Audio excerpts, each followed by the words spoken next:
Hello, friends. Welcome to another Q&A live on White Davy Gardening and Worm Farm. So today we're going to be discussing a number of topics. We're going to be discussing nematodes. We're going to be discussing bedding in your worm for your worm bin and other topics as well. And do feel free to chit chat or share your experiences about worms. And if you have any questions, please go ahead and ask. And I'll be happy to answer. And if I don't know the answer, but some of you in the audience may know, then please feel free to answer the questions.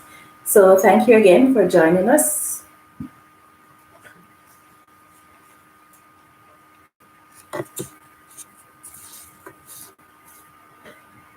Okay, just a minute, please.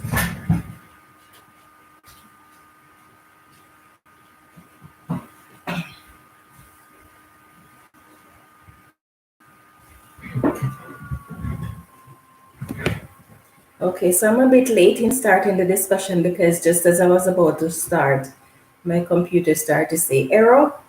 Thankfully, whatever it was got corrected very quickly. Okay. So, you can feel free to share whatever you want about your worms. So, hi, Sian.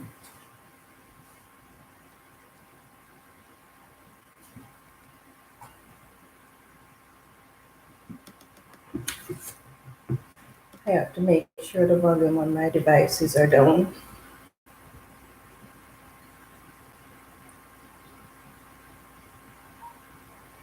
I might seem a bit distracted today because I'm not really having a good week, but that is life. Oh, hi, Russell. Yeah, so let's see. Because this is a worm farm Q&A series, so it is designed for people who are just starting out in worm farming, or they want to start worm farming, or they have been worm farming for a long time. So pretty much for everyone. And so from time to time, I may include basic information about worm farming because there are going to be beginners from time to time who will be on the live to learn about worm farming. So for those of you who are very experienced, please do not be offended if I'm sharing information that is fitting for beginners. Let's see. Oh, hi, Garden State. Okay, thank you.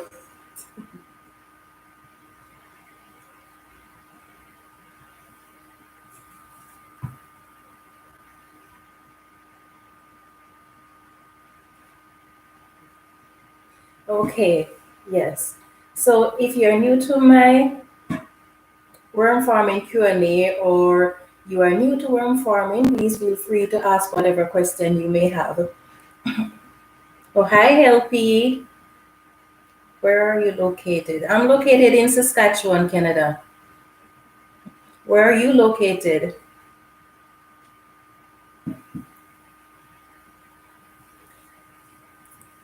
So, as you know, the purpose of my life is not just to share information, but to gain knowledge from you guys as well. So, I'm looking forward to your input. Oh, you're from New Jersey.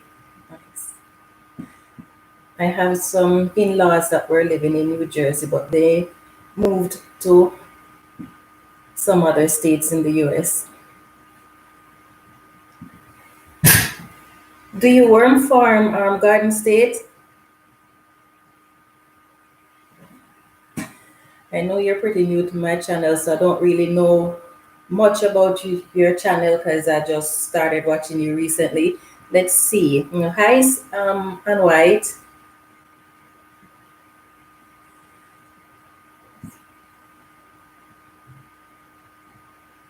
No, looking forward to follow and learn. Okay, okay.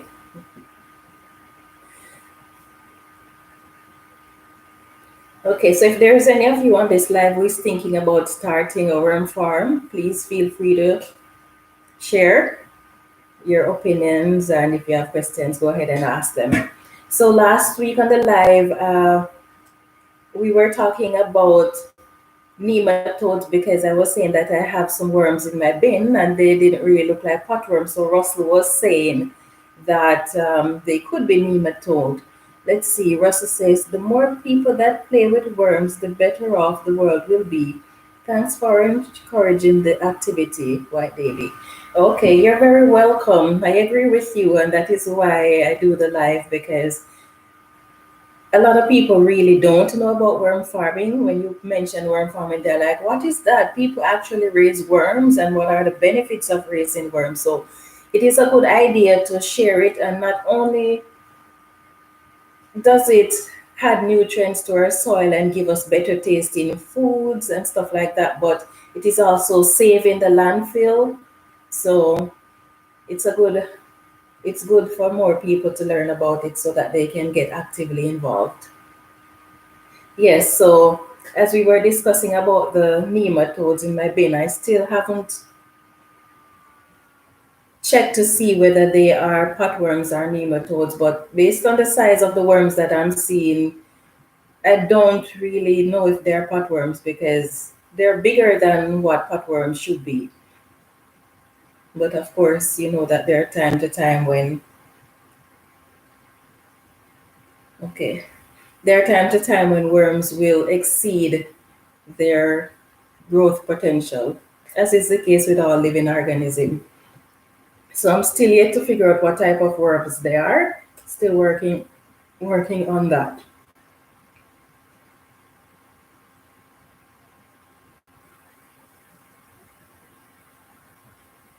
Okay. So over there are actually over 20,000 species of nematodes. Can you imagine? I didn't even know that.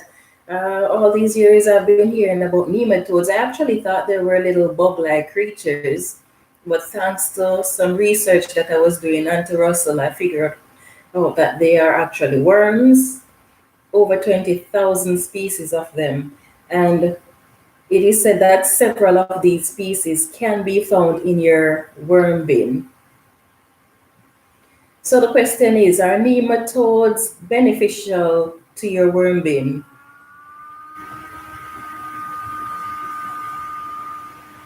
What do you think? Do you think nematodes are beneficial to your worm bin? LP says, I just provided a massive feeding to my blue worm bin this morning.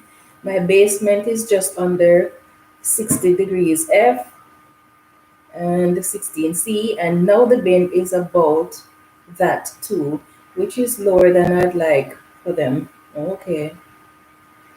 So fingers crossed, the worms up in the bin and make them happy, but isn't too much. Okay, yeah. Right, so for the most part, nematodes are beneficial. Some of them are beneficial for your worm bin.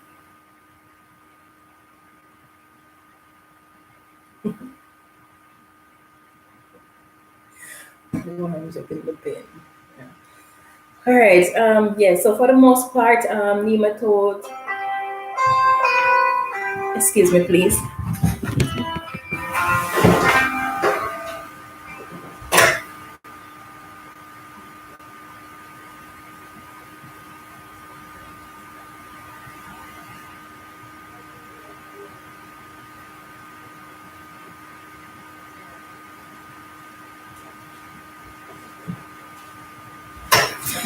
Okay, sorry about that. Yeah, so for the most part, nematodes, some of them can be beneficial for your bin because they help to break down the nutrients that are in some of the organisms that can be found in your bin. So the bacteria and the fungal organisms, the nematodes will feed on these and then break them down so that they become nutrients for your plants. Okay, let's see. I don't know anything about nematodes. Okay. I am kind of excited because I found a clove of garlic sprouting in the bin. I picked it out and planted it in peat moss. Oh, nice. Hi, Maze Homestead. Yeah, it has been a while. Uh, how have I been? I've been doing pretty well. Apart from this week, I'm a bit not happy with the weather I'm getting. Yes. How have you been? Okay, so how big can nematodes grow? Nematodes can grow from anything like 1 millimeter up to 25 feet. So they can be pretty tiny or they can be pretty large. And in fact, some of them are so small that if they're in your worm bin, you won't be able to tell. Yes. But are nematodes good or bad? I mentioned that some of them can be beneficial. Well, the truth is they can be both good. Some can be good and some can be bad. The good nematodes are predators and they feed on other invertebrates, including the bad nematodes. So if you have those in your worm bin, then it's not too bad. And then the bad nematodes, these can be parasitic and they can infect humans, they can infect animals and other marine life. Let's see, Maze Olmsted says, I'm great, thanks. Nematodes, interesting. Okay, yeah. So they can be parasite to both humans, animals, and to marine life. The parasitic some parasitic nematodes, such as the heartworm, the hookworm, and the roundworms, these can actually cause serious damage to your liver if you get infected by them. So, have any of you ever had nematodes in your worm bin?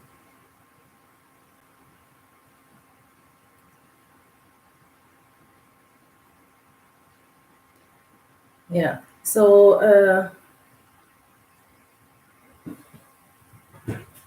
where do you guys keep your worm bin year round? Are you able to keep your worms in like one location, or do you have to bring them indoors when the time is cold? Let's see. LP says, not to my knowledge. Okay, good. I am hoping it's not nematodes that I have in my bin. Yeah, I don't really know how. Don't know how I would treat it if it is nematode. How do I get rid of it? Do I treat them the same way that I would treat potworms? I don't know. We'll see. Anyway, whether it is potworm or nematodes, I will have to find a way to get rid of them. Never heard of them. How do you prevent them from creeping into your wormery? The sad thing is that once you have a wormery, there are going to be creatures in there, and it's going to be difficult. Once they get in, it's difficult to get rid of them, but it is, you may be able to control the population of them, but they're always going to be in your worm bin. So even if you have your worm bin and you're not seeing creepy crawlies in there, it doesn't mean that they're not there. It just means that they are there in small amounts, and sometimes they're so small that you can't see them, or because the population is low, then you don't really see them, but they are there. LP says, did you say Russell said those little white worms with the black dots on their heads are nematodes? I heard that correctly. That no, I have not had them. I don't know if there was any mention of them having black dots on their heads. So I don't know. The only thing I know about them is the size that they grow, and they are not segmented and they're white. And they're said to be transparent. The one in my bins, they are not really transparent. So I don't know. They're actually white. Let's see. Russell says too many in a worm bin can be a problem with competing for food. These types of nematodes do not harm plants, which is the main concern. Okay, good. Yeah. Yes, that is always the biggest concern. If your creepy crawlies don't harm your worms, then the biggest concern is the competition for the food. Yeah, and sometimes some creatures in your worm bin might be an indication that something is really not right in your worm bin. But yeah, you close that door.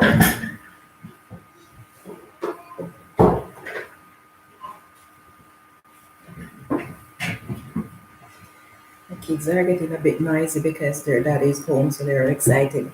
Let's see. Oh, hi, mom.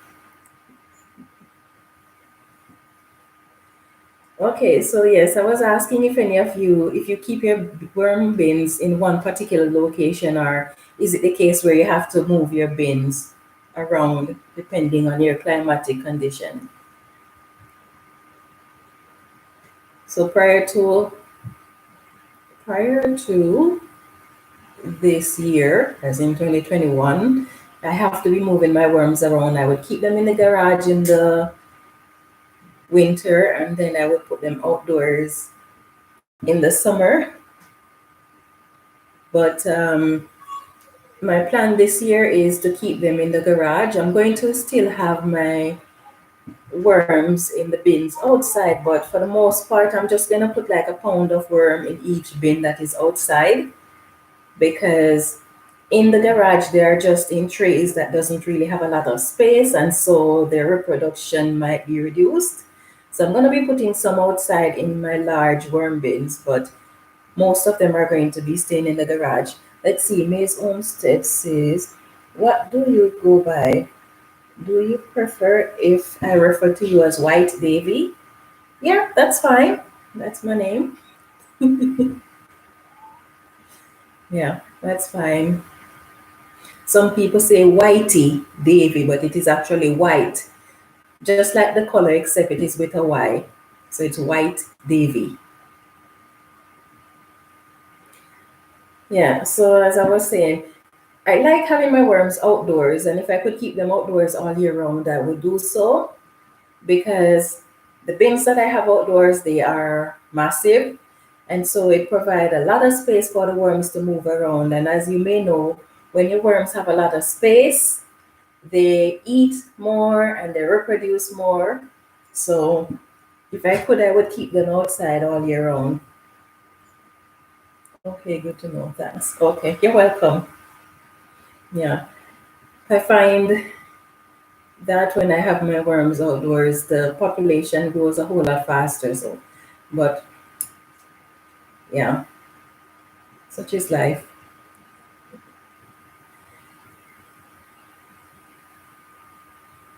Okay, so let's talk about your bedding and what you need to consider when choosing your bedding. So, some of the things that you need to consider when you're making bedding for your worms is that it must be carbon based, and because it will provide nutrients for your plants, for your worms, that is. It cannot be too acidic nor too alkaline. So if the pH is close to 7 as possible, then the better it is as a bedding. Let's see. LP says, I will continue to keep in mind. Oh, sorry. I will continue to keep mine in the basement. This July will be 1 year since I started worms, and I like the level of control I have of them in the basement.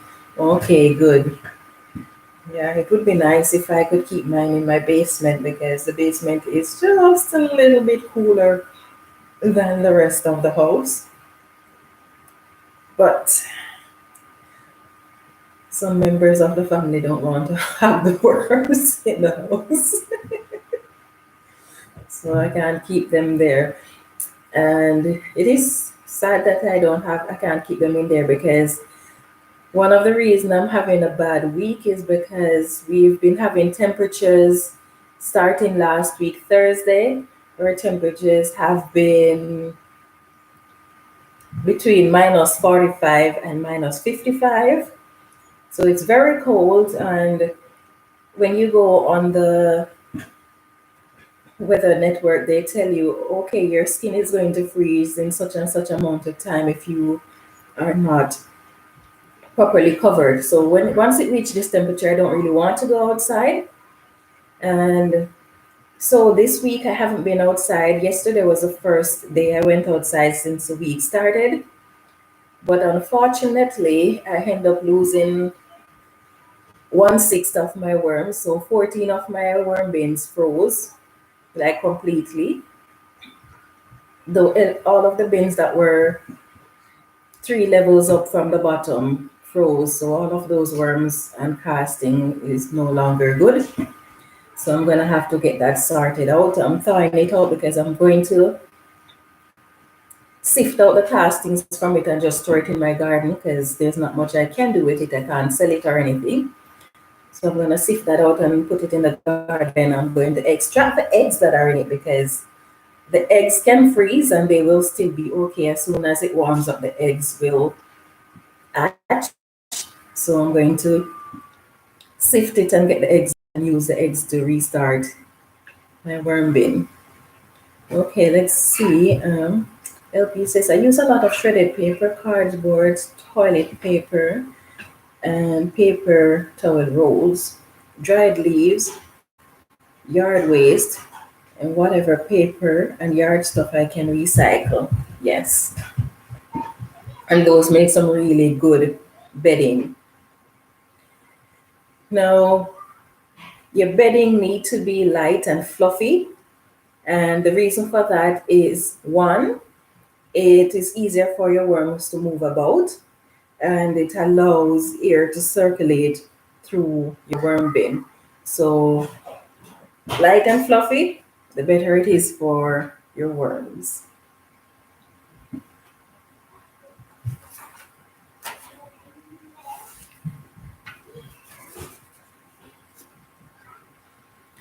And some other things to consider when you're making bedding for your worms is that it must be able to retain moisture. Let's see. LP says, oh gosh, I'm so sorry you are having a rough week and have lost worms. That's very sad. Do you find that they have a better chance in the cold in deeper material? Yes, in the cold they would have a better chance in deeper material, but unfortunately, you can't make it deep enough for the worms to be warm in my region because everything that is not heated will freeze. So the problem I'm having is that when we bought the house, it's obvious that the garage was an older garage that was unheated, and the person who owned the house before us made a little addition to the garage and put in a heater, but they took the cheap, easy way out. So they just put a heater to the front of the garage by the door, and they didn't run any heat vent. So it's just the furnace being in the garage, and all of the heat is just coming directly from the little opening on the vent. But the entire garage is not really warm. So I'm gonna have to spend some time this year and run some vents. That's gonna be a lot of work. So that is gonna be a project for me to work on when the time gets warm. To run some vents all over the garage. Yeah, that's a lot of work that I wasn't looking forward to, but I guess I'm gonna have to do that because I don't really want to be losing my worms like that. It is sad to think about myself being in the house all warm while my worms are out there freezing. Yeah, so I guess that's gonna be another project for this year. Yeah. Okay,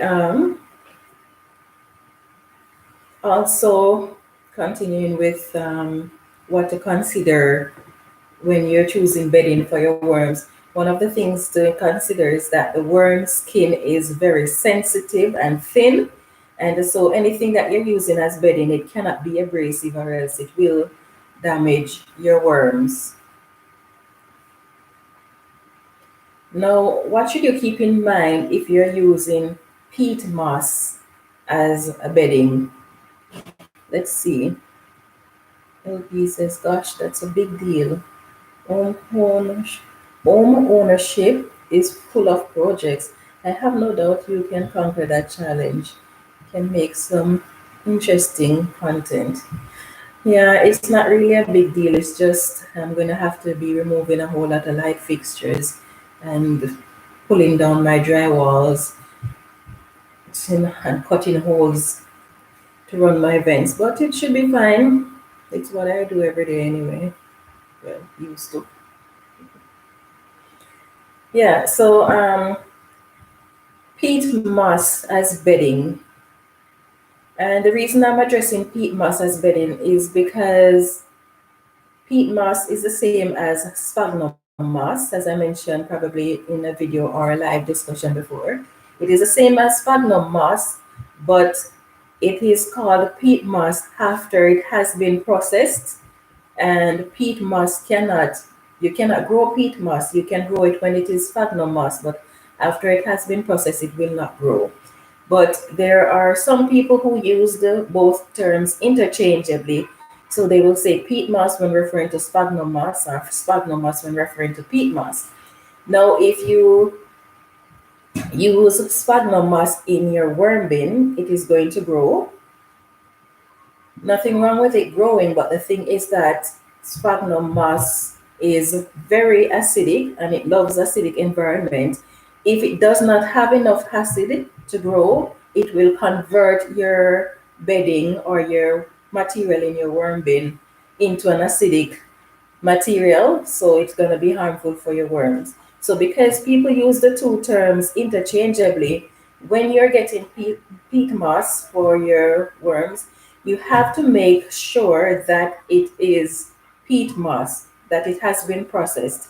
Another thing to consider is that you have to make sure that it is processed by heat and not by chemicals, because once chemicals are added, then it can be harmful for your worm bin. So read your labels when you're getting your peat moss, or you can talk to your suppliers to find out how it was processed and if it has chemicals in it. Okay, let's see now. Can your worms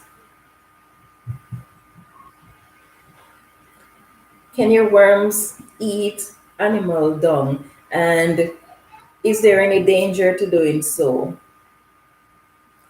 Yes, worms actually love animal dung, and animal waste actually have lots of nutrients in it. In fact, it is full of the various nutrients that your plants need. So it is rich in nitrogen, phosphorus, and potassium. It is rich in sulfur, magnesium, and calcium, and it also has trace minerals. So all the nutrients that your plants need can be found in animal waste. And so it is, the worms can eat it. But some things that you need to consider if you're going to be feeding your worms animal dung is that it is a high source of nitrogen, which means that it will make your worm bin get hot and can kill your worms. So if you're going to be using animal waste as food for your worms, then you need to make sure that you either compost it or you age it for 6 months to a year. By then, it will not be able to heat up your worm bin. Okay, the next thing to consider is that the animal waste contains a lot of living organisms, and that include parasites. Some of them can be parasites to your worms, some of them can be parasites to humans, or both. So if you're going to be feeding them animal dung, you need to make sure that you wear gloves because you don't want to get any parasites from it. So once you're handling your worms, you need to make sure you're wearing gloves. And when you're feeding the animal waste to your worms, you need to compost it, but it is best to hot compost it. So don't you do cold composting, because yes, it will reduce some of the danger from the nitrogen and stuff like that, but you want to be able to kill off as much of the parasites and other organisms that you do not want in your worm bin. So using the hot composting method is the best way to go. Let's see. LP says, I don't use peat or animal waste in my worm bins. However, I did get a too big it turns out, bag of peat to make seed starting mix. Okay. Yeah, they should be good to make seed starting mix, but again, for your plants, for the same reason that you wouldn't want them to be in your worm bin with chemicals, the same reason you wouldn't want those that are treated with chemicals because the chemicals can be harmful to you. For the worms, there are some material that they can break down, some chemicals that they can break down, like heavy metal, but you don't want to take chances because you don't really know what chemicals you're getting in your peat moss. So always check the labels before you purchase your peat moss. According to what I looked up, I bought peat moss from a sustainable source. Okay, good. Russell says, I like composted swamp grass. It is called worm peat. They are not digging holes in the earth. They're not digging holes in the earth to make it. The method is sustainable. They have been doing it for over 50 years. Okay. I don't really use peat moss in my garden. Don't use peat moss. I don't use coconut coir. I don't use anything in my worm farm that I have to purchase. The only thing I purchase for my worm farm is the material to make the shelving and the bins themselves. But outside of that, I don't really purchase anything. Oh, and the material to make the cover for the worm bin. But outside of that, if I have to buy it for my worms, then I'm not going to be using it. There are so many things available all around that if I have to buy them, maybe if I go large scale commercial, I might have to consider buying stuff if I can't source it freely. But outside of that, no. See, Helpy says the reason I don't use peat moss is because I don't really want to buy stuff for my worms, as I want them to help reduce my carbon footprint. I believe the peat I bought is organic. Oh, okay, that's good. Yeah, like you, I don't really like to buy stuff to feed my worms. I'm using them to recycle the things around my home, and if there are others around me who have things to dispose of, then I'd gladly take it and feed it to my worms. But yeah, don't intend to buy for them. Oh, LP is asking Russell, where do you find that? I have not heard of that. Yeah, I think I heard him mention it once before on the live, on one of my lives, but outside of Russell, I've never really heard of the swamp grass or worm peat.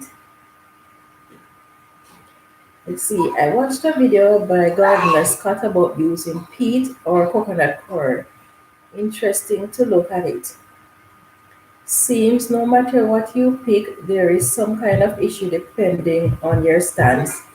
That is so true. And we all have our different opinions and stuff. So it's just a matter of preference, really, what you're looking for. For some people won't mind, some people will mind. So it's all up to each individual to choose what works best for them.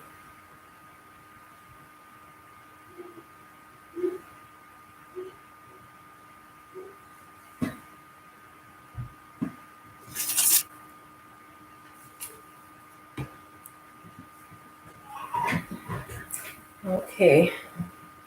So I have discussed all of the material that I have prepared to discuss with you guys. So if you have anything you want to chit chat about, feel free to do so.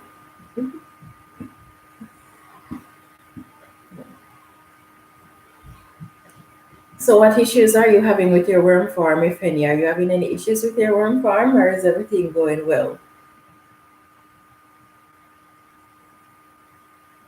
There is a very rich heritage of worm producers near me. Oh, nice. That's very nice. In my region, oh, See, Garden State says, take care, everyone. Can't wait to be back, White Baby. Okay, take care, Garden State. Have a good evening or afternoon.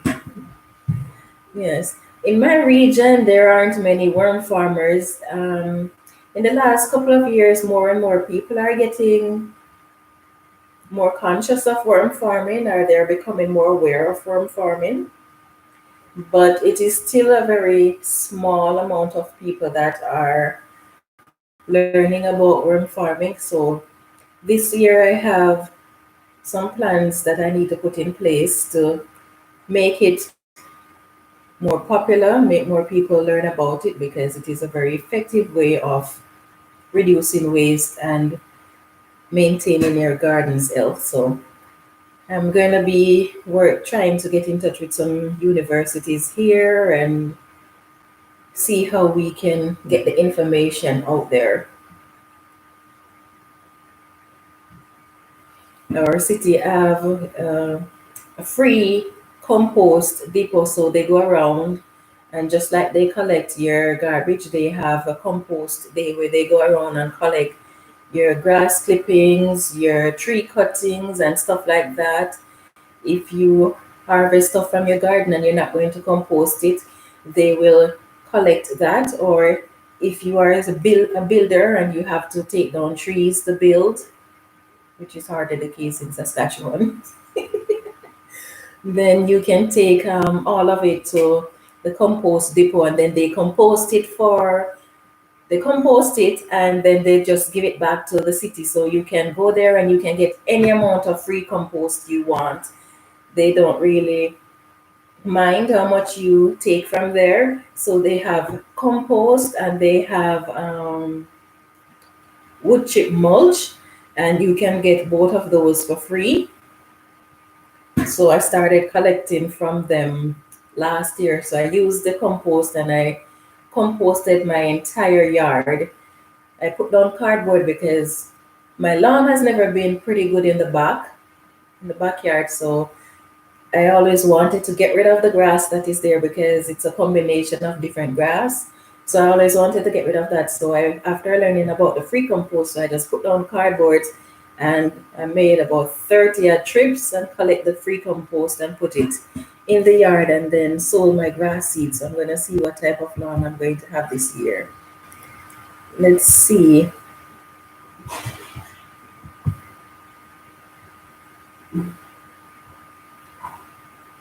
LP says, this fall I collected a couple of bucket loads of yard waste and mixed it in with paper and cardboard items. Some of the flower stems I picked were kind of woody. I'm excited to see how they do. Okay. The woody part is going to take a bit long for the worms to break down. But I just keep, when I have anything woody in my bin, I just keep putting it back every time I harvest. I put it back in the bin and let it stay there, because the wood help to hold moisture in the worm bin. So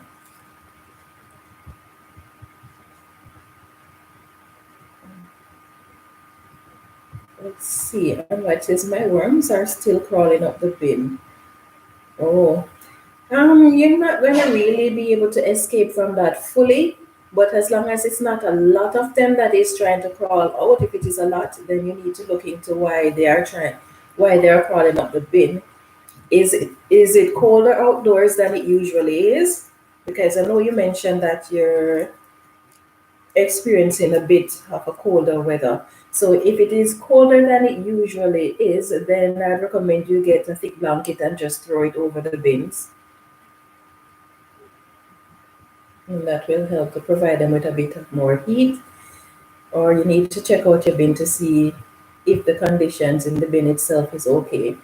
See, LP says, I would love to know how to get more people, especially cities, interested in using worms to break down waste. That documentary, Kiss the Ground, opened my eyes in a lot of ways. Oh, I've never really heard of that documentary. Let me write that down and see if I can check it out.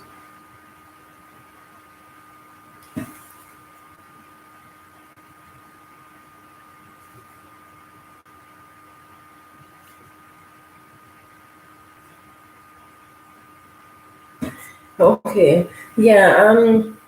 I think a lot of people need to learn more about worm farming. Of course, there'll be some who are not interested.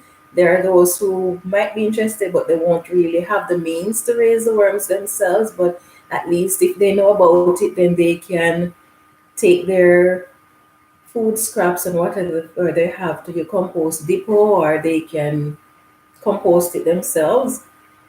But it would be good if we could get more people to learn about it because it does play a big role in the environment. Let's see. Oh, you're asking Ann White if she keep the lid on or just use the mesh cover. Okay. Russell says, I would say that the largest Canadian night crawler pits in the US are less than 2 miles from me. Oh, nice. Pretty close, eh? Yeah, we don't really have a lot of worm farmers in my region. More and more people are becoming interested in it, as I said before, and I know more people are becoming interested because of the amount of people that keep calling me and asking me if I have worms available. So more and more people are getting aware of it, but large wormeries, you don't really have much. In fact, I think there are wormeries that only focus on making worms, producing worms for fishing, and for pet food. So, like our pet store, they will have people who supply them with worms, or they raise their own worms, but they're not really into large vermicomposting. So it's just myself and another lady, and she is scaling down. So we don't really have a lot of large worm farmers in my region. In fact, I don't really know if there's any in my entire if there's any large worm farmer in my province. They're just small worm farmers like myself, or people who just do worm farming for their backyard purposes. Let's see.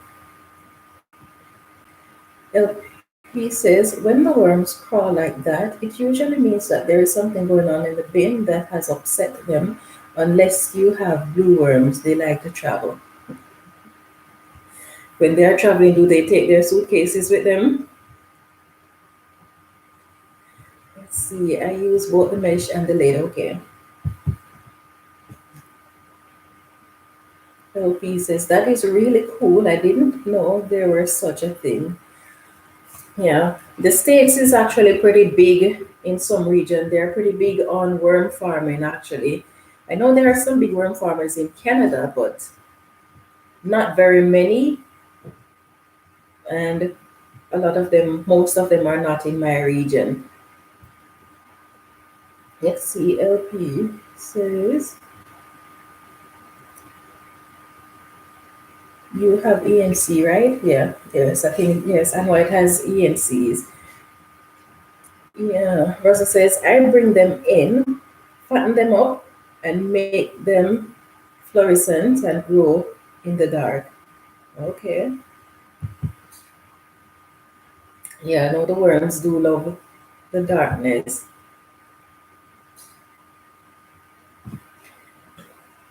One of the disadvantages of growing my worms in my garage is the fact that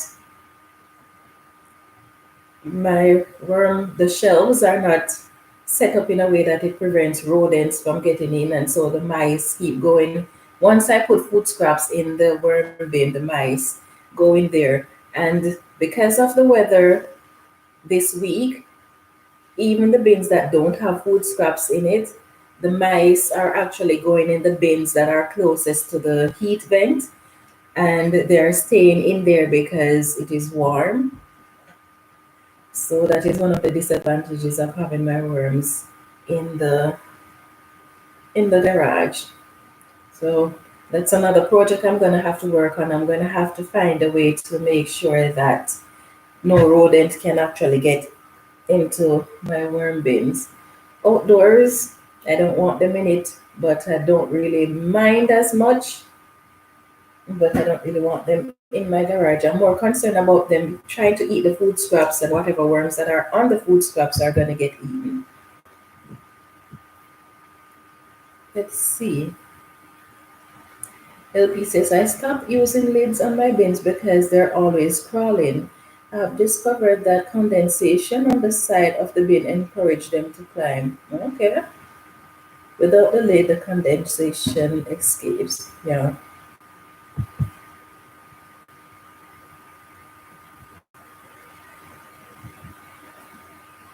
Let's see.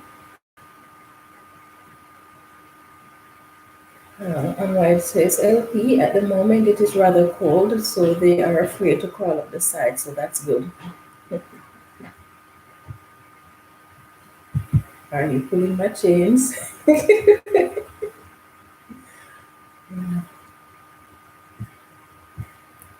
um, LOL, I agree with Mike Davy. Give them a blanket. Yeah. I think you would enjoy it. Really pretty cool and encouraging regarding climate change and how regenerative farming could help. Okay, you must be talking about that documentary. I will have to check it out indeed. Why make them glow in the dark? Schroeder used to grind the buyer's guide and packaged and shipped all over as buzz bedding.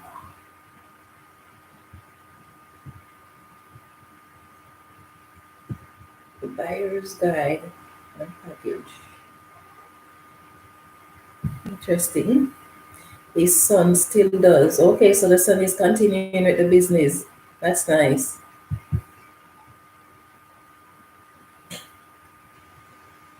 LP, LOL. I am not sure how they carry them.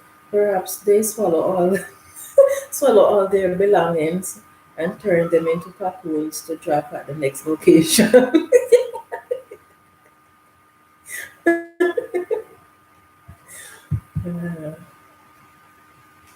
Before I had a clear worm bin and they wouldn't crawl up the sides because of the light. But now since the bin is black, they are crawling up the sides. Yeah. I guess that's one advantage of having the clear bin, but at the same time it can be a disadvantage for them because they don't like the lights. Nice. Oh my, they hunger me. Me too, my dear. Me too. You know, when I went into the garages today and I started going through the worm bins that are close to the heat vent, I noticed I'm seeing all of the newspaper that I laid on the top of the bin. They were shredded, and I don't know if the mice gathered them and made a little ball, and if they were living underneath that ball of shredded newspaper, but they were obviously they shred all the newspaper and put it in a little ball. And then I took down one of the bin, put it on the table, and right there, the mice jump out. I'm like, okay, I'm not gonna chase after you. And you know what? He was pretty fat. That's the biggest mice I've ever seen. He was pretty fat, so I'm wondering, is he eating my worms? I know rats eat worms, but mice, they will eat the food scraps, but they won't be going directly after the worms unless maybe drastic times call for drastic measures. But yeah, so I'm gonna have to definitely work on that as a goal for this year as well. So I guess I'm going to be a bit busier than I was anticipating for this year.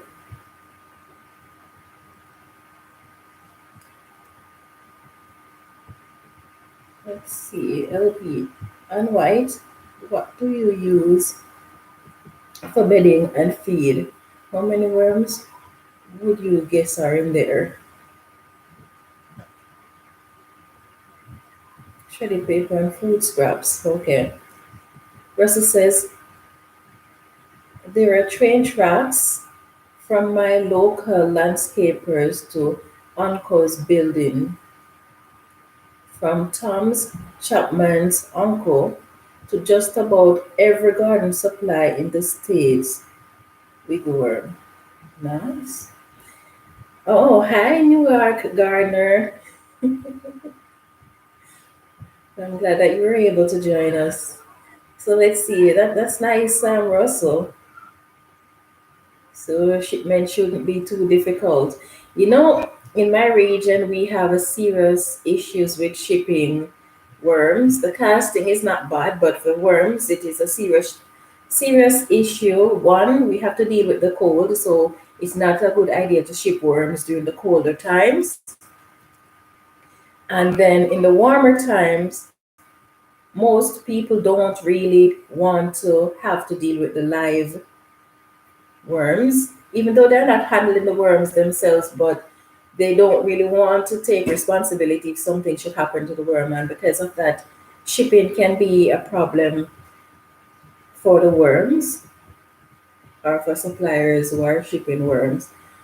Occasionally, you might find a few couriers who are willing to take on the task, but not very many.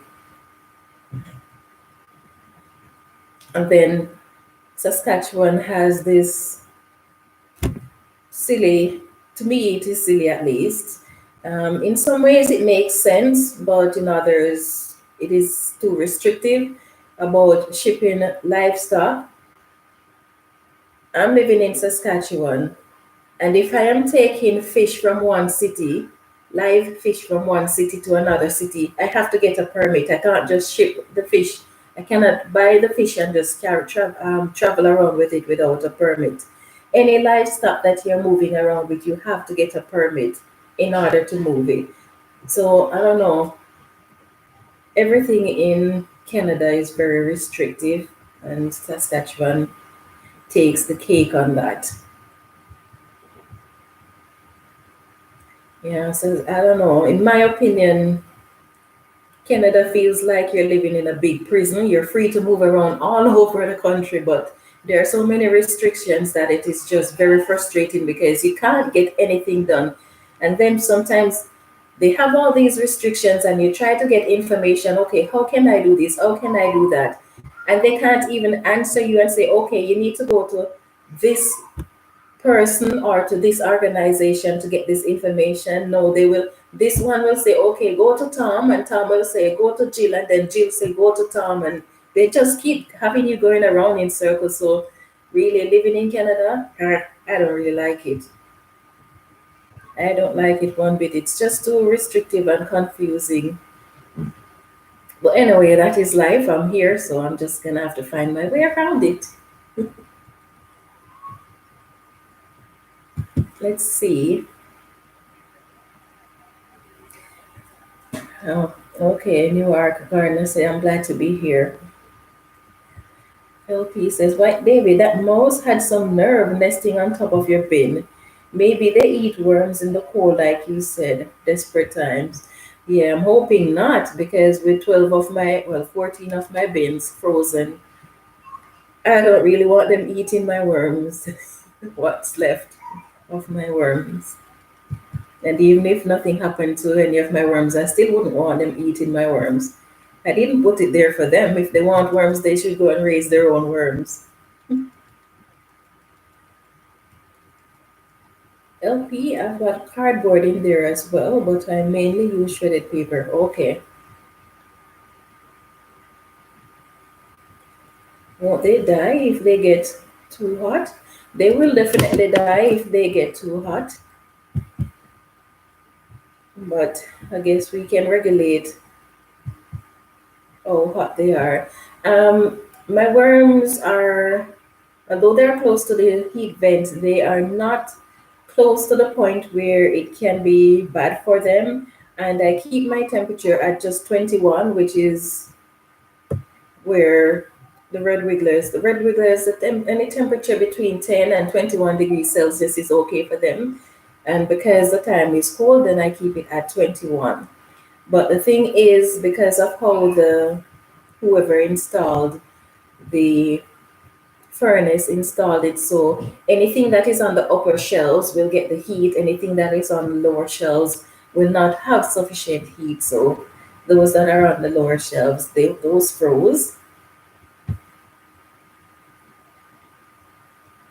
Yeah, but I don't keep the garage hot enough where it can be harmful for them.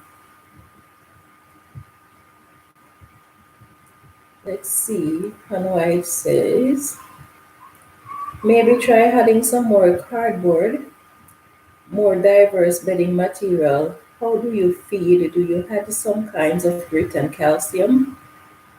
Okay, you're asking. Oh, LP is asking Hanwai that. Okay,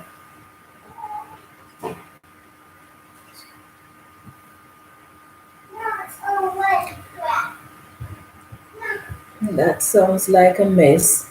It is a mess. What to be done? It's all a learning process. So this is the first year that I've had shelving for my worms. Prior to that, I would have this. I had this big 4 by 8 by 2 feet high worm bin in the garage. So when I take my worms from outside, all the worms would go in that big bin, and then I would fill that bin with food scraps and leaves, dried leaves, and then I would cover it. So I had mesh all around the bin so the mice could not get in there. So because it was raised 2 feet off the ground and the bin is 2 feet high, so it provided all the space and it provided all the heat that the worms needed. So even though I had the furnace on, the bin would still provide a reasonable amount of heat for the worms. But this is the first year I'm having shelving for the worms. So I'm learning as I go. So now I know I have to definitely do something about running the heat vents all over the garage to keep it all warm. I'm also going to have to change my garage door because it is a very old door and it does not retain the heat. So I'm going to have to get an insulated door. Let's see. LP says, perhaps you can, sorry. LP says, and White, perhaps we can all help you figure this out if you'd like. If so, so walk us through your worm care. Do you fluff the bin, checking the bottom for moisture? And her White says she had eggshells. LP says, I put a cut a cut of t-shirt over the top of the ENC bin. Well, the surface of the bedding, I leave it dry, then I put a paper bag folded over it. Also dry, no lids, they stay put. LP says, my first thought is the lid. How about your airflow? In the beginning, I did not have enough holes, and I think that is a problem. Yeah. And another problem too could be that as your worms tend to multiply very fast. So check the amount of worms that you have in your worm bin. As I said before, worms like to, for every pound of worm, they like to have a square foot of surface area. So that could be an issue. However, if it is the case where you have a lot of content in your worm bin, so if you have a lot of content in your worm bin and it's mostly food scraps and bedding and not castings, then even though they say a square foot of surface area to worms, to a pound of worms, then if you have a larger amount of food scraps and bedding, then you can have up to 2 pounds of worm in a square foot of surface area because the worms will not just stay, especially the European night crawlers, they will not just stay in the top layer of your material. They will stay right throughout the bin. So unlike the red wigglers that love to be on the surface, although they will be wherever the food scrap is, your European nightcrawler will be right throughout your bin as long as you have a lot of material in there. So check the amount of worms that you have compared to the space you have because once the bin is getting overcrowded with the worms, they are going to be trying their best to crawl out.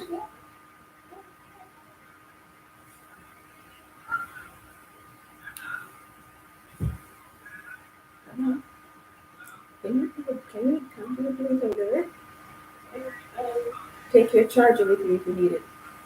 I'll be finishing here shortly anyway, but for now, I'm going to be disturbing the class if you stay. Yeah, sorry about that. Uh, let's see here. So LP says, White Davy, an insulated door so that it would help a lot. I had to fill a lot of holes with great stuff. Foam insulation around my house and garage helped with the mice. Yes, uh, we always intended to change the door, but we were always so busy. And then, although I do construction, I don't really do garage doors. I don't really want to get involved with garage doors. So I'm gonna have to get someone to do that for me. But it is a matter of finding the time to get everything organized to get someone to do that. Okay. What got you started in worm business? Do you sell them to fishermen? No, I don't really sell to fishermen. I sell to people who want to raise their own worms. So if there are fishermen who want them, then fine. But I don't really sell to fishermen. I have a few friends who do fishing, and so they may buy from me, but to I don't really sell to fishermen. It can be a lucrative business, but it depends on how much worms you have, and it also depends on the level of awareness that the people in your region have of worm farming and of castings and its benefits. So in order to make it lucrative in an era where it is not very popular, you have to find a way to educate the people about the worm farming, the benefits of it, how the castings can be used in your garden, how it can save the landfill and stuff like that. So you have to find a way to edify people in your region if you want to make it a lucrative business. Of course, I don't really know what location you're in and if it is something that people are very aware of. Yeah. But if you plan to do it commercially, then you need to do your research because there are many things to consider. You have to consider location. Do you have enough space to do worm farming? Because unlike compost and other organic matter that can freeze, worm castings cannot be allowed to freeze. Once you freeze it, you won't be able to sell it because the microbes in it will die. The nutrients will still be in it, but the microbes, which is what you mostly want, is going to die once you freeze it. So you have to be able to have somewhere to store your castings. You have to have somewhere to sift your castings. You have to have somewhere to grow your worms. You're going to need to have a lot of worms. So you're going to have a lot of things that you need to consider. You're going to have to consider your market. Who are you going to be selling to? Are you going to be selling to fishermen? Are you going to be selling to backyard gardeners? Are you going to be selling to retailers? What? So it's a lot you're going to have to take into consideration. So you might have to do some marketing research. Let's see, Russell speaking to help you says Google Golan Brothers wholesale live bait. You can check out green night crawlers and much more baits. Okay.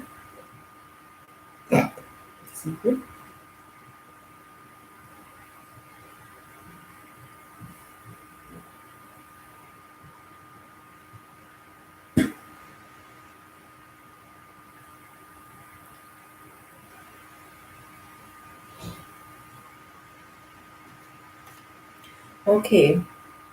You're in Arkansas and you're afraid of worms. Yeah, a lot of people are afraid of worms.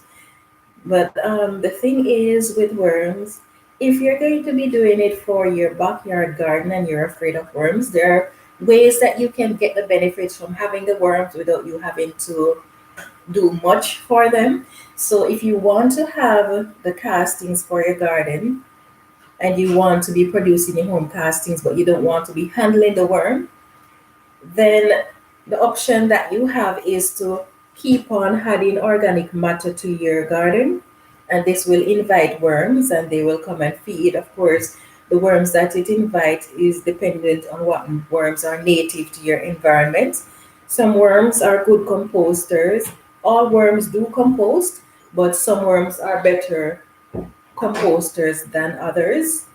So if you are interested in the worms that are really good composters, you can just get a pound of them or a small amount of them and release them in your garden and just keep adding food scraps. Or you can build a worm tower, and you have several options for your worm tower. You can get a bucket, put holes in the bucket from the sides of the bucket and the bottom of the bucket, and the cover of your bucket, you're going to put holes in it as well. Dig a hole, bury the bucket in the hole, and you're going to be continually adding food scraps and your shredded paper, your leaves, the dried leaves, and stuff like that to the buckets. Whatever worms are in your garden, they're going to go into the bucket to feed, and then they're going to go back out of the bucket and they're going to be dropping their castings all over your garden. Of course, this is going to increase the worm population in your garden, and if you're afraid of worms, you're going to be seeing more worms in your garden. So just wear gloves and stuff like that so you don't really have to be touching the worms. But if you are depending on your native worms, then your garden may not become overpopulated with worms. So they will just feed and go about and do their business. So that is a method that you can use. You can either use a bucket or you can get a PVC pipe, a long PVC pipe, and same thing, put holes in it, put it down in the ground. Make sure that you have a little portion of it sticking up. That's where, and you have to have a cover for it because you want to make sure that you're keeping out the rodents and stuff like that. For your buckets or whatever you're getting, make sure that the holes that you put in it is not bigger than quarter-inch, because if it is bigger than quarter-inch, the mice and rats might be able to get in. So make sure your holes are quarter-inch or smaller. Yeah, so that's your option if you're afraid of the worms, but you would like the benefits of producing your own castings. I don't really know about Arkansas weather, if you have cold weather and hot weather, or if it's all hot or if it's all cold, I don't know. Let's see. LP says to Ann White, is there much food left when you feed them? Well, I know that her feeding method is she just put the food scraps in there. The amount of worms that she has should be able to handle the food that she's producing. Let's see. Oh yes, and white. That is another thing to consider as well. If your food scrap is your worm population is increasing. So if the amount of food supply that you have is not increasing to match your population, then it could be the case where they do not have the amount of food that they need. So that too can cause them to be crawling up on your bin. But I know your worm's supposed to have a lot of foods. Let's see. Is it really a lot of fun? Oh, it is really a lot of fun and fascinating. Putting a bucket in the garden sounds great. Yeah. Okay. Perhaps you would overcome your fear once you see how amazing they are.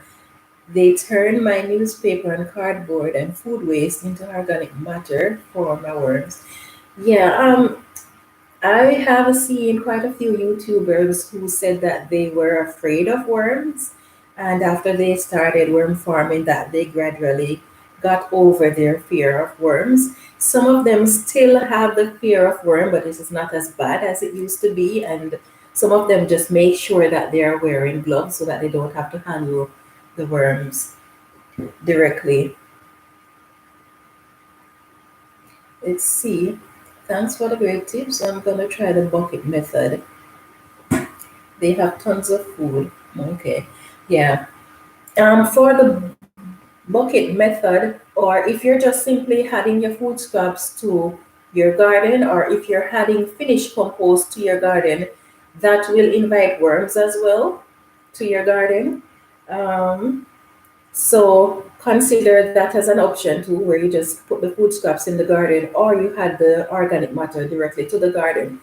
Now, one thing to consider is that if you're having things like the European nightcrawler or the red wigglers, the European nightcrawler can withstand some amount of cold.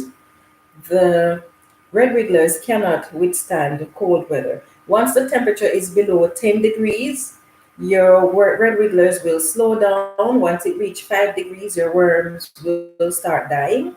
But the good thing about worms is that even if the worms die off in your garden, the eggs will survive the cold, the freezing temperature. It will survive it, and then these eggs will hatch as soon as your bin warms up, and then you will have worms on a continuous basis in your garden.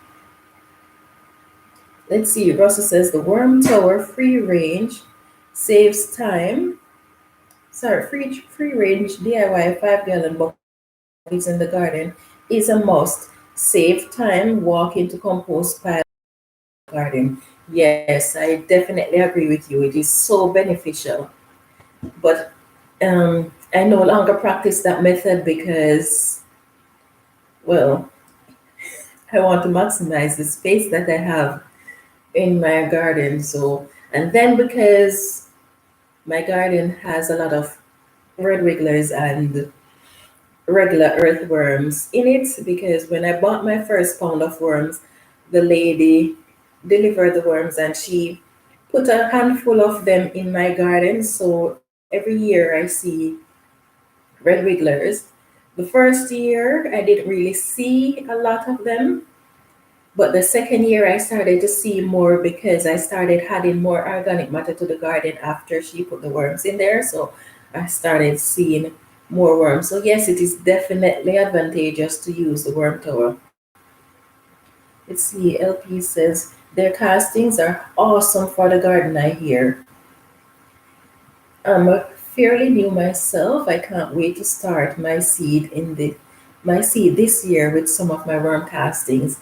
Yes, and I love the fact that the castings hold moisture, and it also helps with the germination. So it is good to have in your garden, and then you can use the casting to amend the soil.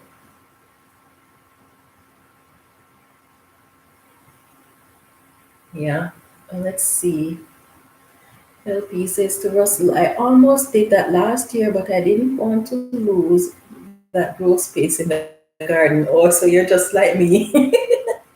You're just like me. But if you don't want to lose the space using the 5 gallon buckets, then somewhere, say a quarter of the distance into your garden, you put one of those 4 inch or 6 inch PVC pipes and use that as a worm tower. And then another quarter of the distance in from your garden, you have another one. So you're feeding both locations, so the worms will go in and eat and spread out the castings in your garden. So that will occupy less space than the 5 gallon buckets.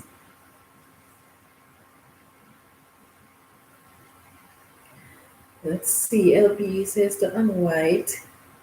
I do pocket feeding in my worm bin. After several days, and then again after a week, I check out how much food is left. If there is still a lot, I don't feed.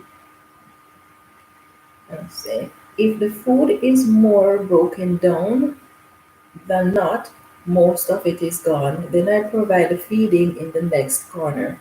Okay. Let's see. Yes, we are thinking the same. I want to load my garden with plants. Yeah, I'm going to be growing so much more plants this year than previous years, and my growing space has not increased, as I said before. So now I have to be companion planting. So I'm not going to be doing much to restrict the space that I have available. But yes, the worm tower is a very good idea in your garden. see. My worm bin is usually a compost bin, and the ENC found it, so I just carry on as before. LP says, I've seen people use 2-inch to 3-inch PVC pipe instead of a bucket. Okay. Yeah. I don't know if I would go that small. If that's what you have, then fine. But I don't know if I would go that small because it can be a bit tricky trying to get your food scraps down into a 2-inch or a 3-inch pipe. So I would go for between 4 and 6, even the 8-inch ones. And then you can't really put a lot of food scraps in it if you're going to be using that narrow pipe. So I would go with the larger PVC. I started seeds in the house under grow lights. I want the worms to enrich my soil for when I place the plants out there.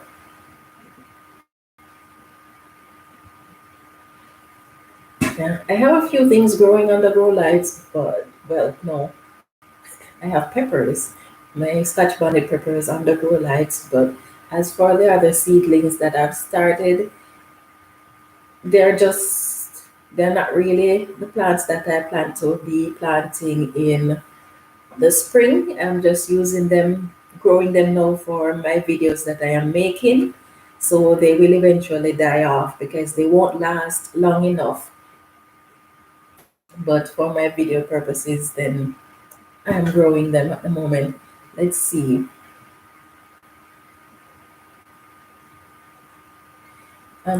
Right, says, oh, that's nice. I appreciate the idea of a leaf and let it kind of bin. Did you did you always crawl, or is this a new thing? I'm not sure. Oh, did they always crawl, or is this a new thing? Okay. New York Armory. I'm going to start seeds soon, at least for peppers and some other plants. We're more famous for the garden help. Yes. My peppers. I have a few. My Scotch bonnet going. When I started the Scotch bonnet, it was just for an experiment to see how well they will do. But because I'm having trouble growing my Scotch bonnets, or because I had trouble growing my Scotch bonnets, so I decided once I saw that they were doing well that I would just keep them until the growing season start. But my other peppers, I haven't started those yet. I'll be starting my peppers and my tomatoes in March, in the middle of March, because that's when it's recommended that you start those things in my region. So yeah, but and then my sweet potatoes, as you know, my sweet potatoes, I have those started. I'm working pretty hard to get as much from it as I can, but we'll see how that goes. Okay, it's a new thing. Okay, it's been a pretty interesting live, lots of information. I think I've been on here for quite a while now, so in a little while I will be shutting down. I have to go start making plans for my garage to get it all properly heated. So I'm going to have to prepare a quote for the material that I'm going to need. Anyway, so if there are no more comments or questions, then I'm going to be shutting down. It was really nice having you guys on the live. Thank you all for your participation, both those who commented and those who listened in the background. I'm very grateful to all of you for being here. Thanks for the interchange of information.